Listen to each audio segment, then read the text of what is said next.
Seorang pria memutuskan untuk pergi berkemah sendirian di tengah pegunungan bersalju yang ekstrim. Pertualangan yang seharusnya menjadi momen menenangkan justru berubah menjadi mimpi buruk saat ia diserang secara brutal oleh orang tidak dikenal di tengah kegelapan malam. Itulah gambaran singkat dari video berjudul I Built a Camper and Got Attacked.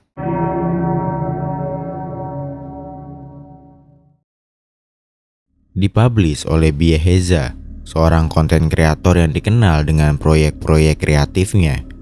Video ini mendokumentasikan transformasi sebuah mini mobil Honda menjadi tempat tinggal sementara yang berakhir dengan tragedi mengerikan. Visual dan tema yang dibawakan awalnya terasa hangat dan inspiratif, namun berubah menjadi sangat menegangkan di akhir video, sehingga kebijakan penonton diperlukan saat menyaksikan momen penyerangan yang tertangkap kamera. Biaheza memulai proyek ini dengan dua masalah utama pada setup mobil tersebut. Tidak adanya sistem pemanas dan ketidaknyamanan untuk memasak di dalam mobil saat cuaca bersalju. Ia pun memulai memodifikasi interior mobilnya, dimulai dengan merobak platform tempat tidur agar lebih rendah guna mendapatkan ruang kepala yang lebih luas. Menggunakan kayu lapis, ia membangun struktur rak dan countertop yang fungsional untuk menaruh berbagai peralatan. Selain itu, ia melakukan perbaikan teknis seperti mengganti aki mobil dengan ukuran yang besar untuk memastikan mesin mobil dapat menyala di cuaca dingin, serta membuat tuas pintu bagasi custom agar bisa dibuka dari dalam. Untuk kenyamanan, ia melengkapi mobilnya dengan berbagai perlengkapan mewah, kulkas mini dan baterai generator untuk menyimpan bahan makanan dan memberikan daya pada alat elektronik. Sistem pemanas buatan diimpor langsung dari Korea untuk menjaga suhu kabin tetap hangat. Peralatan keamanan terdiri dari monitor gas beracun, alat pemadaman api, hingga bir spray untuk berjaga-jaga dari ancaman hewan buas atau orang asing. Setelah persiapan selesai, Biaheza berangkat menuju Sierra Nevada yang tertutup salju tebal. Malam itu terasa sangat tenang. Ia bahkan sempat menikmati makan malam mewah berupa seekor lobster dan nasi goreng yang ia masak sendiri di dalam mobilnya. Namun suasana damai itu seketika sirna.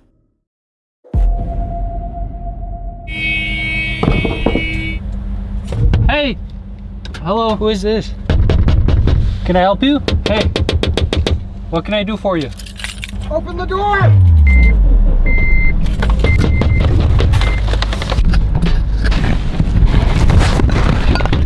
How may I help you? Open the door! I'm not gonna be able to do that. Hey, what are you doing?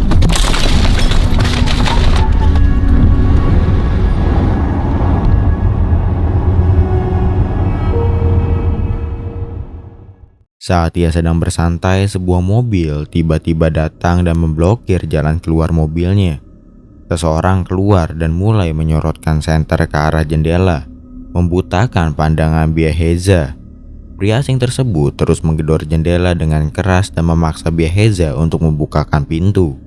Merasa dalam bahaya besar, Biaheza segera pindah ke kursi pengemudi dan mencoba menyalakan mesin.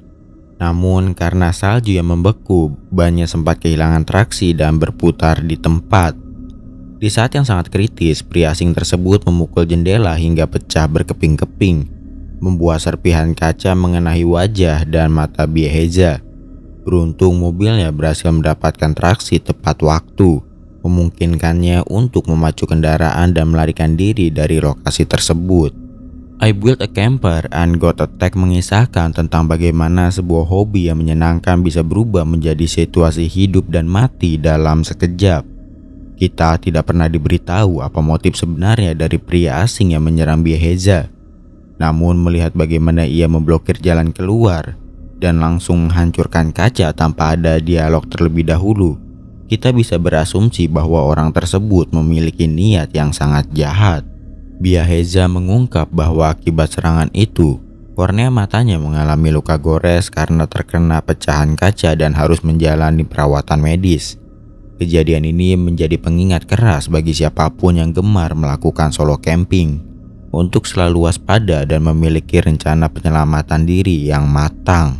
Hingga saat ini identitas penyerang tersebut tidak diketahui. Bieheza hanya bisa bersyukur karena ia berhasil meloloskan diri sebelum hal yang lebih buruk terjadi.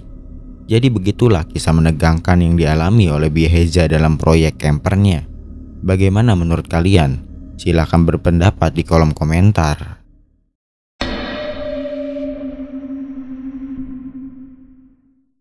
Menjelajah alam liar seringkali dianggap sebagai pelarian yang menenangkan dari hiruk-pikuk dunia.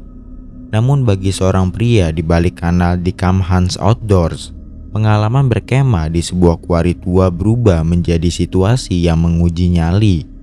Kuari atau tambang terbuka adalah lokasi penggalian material bumi seperti batu atau mineral yang seringkali dibiarkan terbengkalai dan menjadi tempat yang sunyi serta terisolasi. Perjalanan ini dilakukan pada pertengahan Mei tahun 2025, di mana sang penjelajah memutuskan untuk melakukan wild camping singkat di sebuah kuari tua yang dikelilingi perbukitan. Suhu saat itu mencapai 23 derajat Celcius, sebuah kondisi yang cukup panas untuk wilayah tersebut, membuat sang penjelajah merasa tidak nyaman dan merindukan cuaca dingin. Apa yang membuat merasa ada sesuatu yang tidak beres di tempat itu? Selamat datang di video jurnal teror di bekas tambang tua.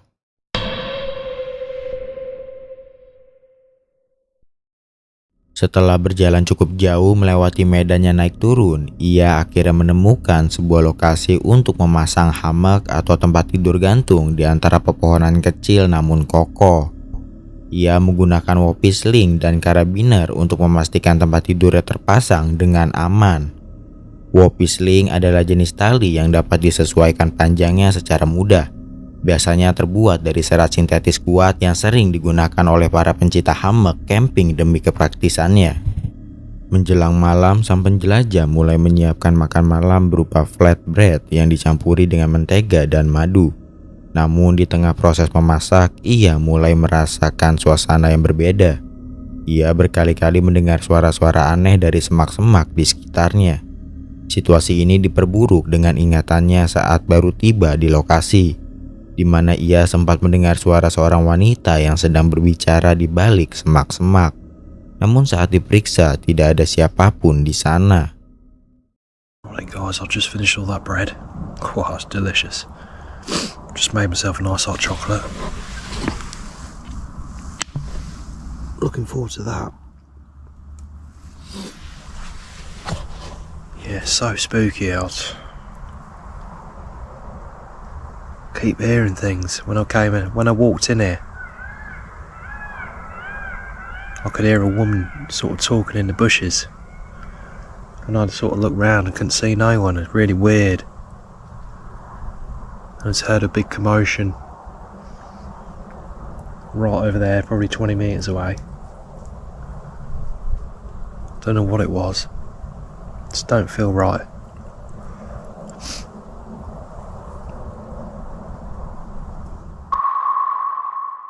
Ketegangan memuncak saat ia sedang menikmati coklat panas. Ia mendengar kegaduhan besar yang berjarak hanya sekitar 20 meter dari posisi berdiri. Perasaan bahwa ada sesuatu yang sedang mengawasi mulai menyelimuti dirinya. Sebuah naluri yang sulit dijelaskan namun terasa sangat nyata. Pengalaman ini bukanlah yang pertama baginya, karena ia pernah mengalami hal serupa di masa lalu yang memaksanya untuk segera meninggalkan lokasi. Karena merasa suasana semakin mencekam dan tidak aman, ia memutuskan untuk membatalkan rencana bermalamnya. Ia segera mengemasi barang-barangnya dalam kegelapan, bahkan dalam kepanikan tersebut. Ia sempat tersesat saat mencoba kembali ke mobil van miliknya. Di tengah pelariannya, ia melihat bayangan makhluk yang sangat besar yang ia duga sebagai rusa jantan raksasa atau stag. Meski ia tidak bisa memastikannya dengan jelas karena minim cahaya.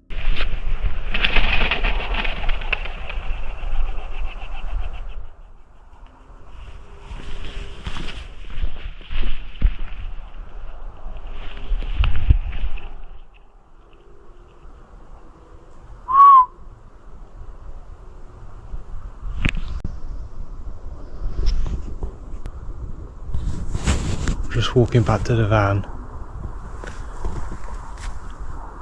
Don't know what the fuck it is. Absolutely massive.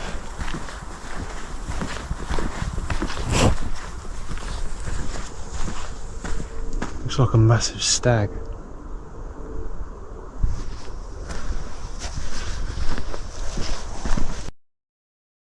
Setelah berhasil mencapai mobil van dengan selamat, ia merasa sangat lega dan memutuskan untuk pulang ke rumah.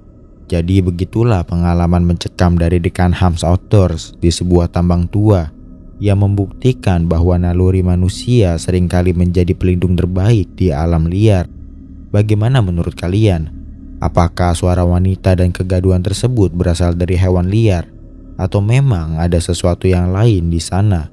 Silakan berpendapat di kolom komentar di bawah.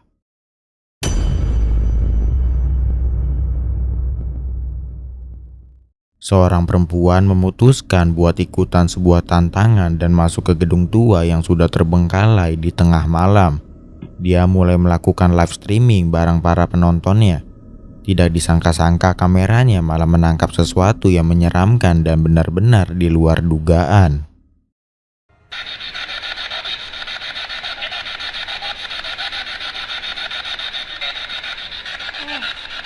Sorry. I think that was my hair or something.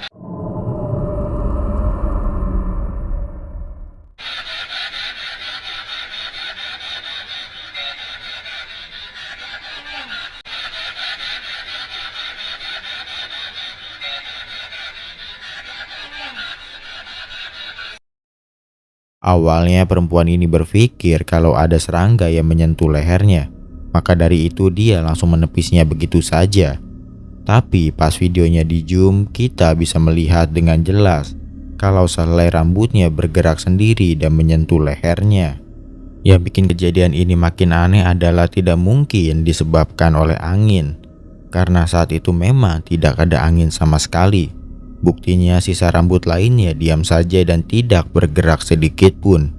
Jika itu digerakkan oleh angin pun gerakannya tidak akan seperti itu. Kalau menurut kalian, apa penjelasan logis buat kejadian ini? Apa mungkin ada sesuatu yang iseng mainin rambutnya?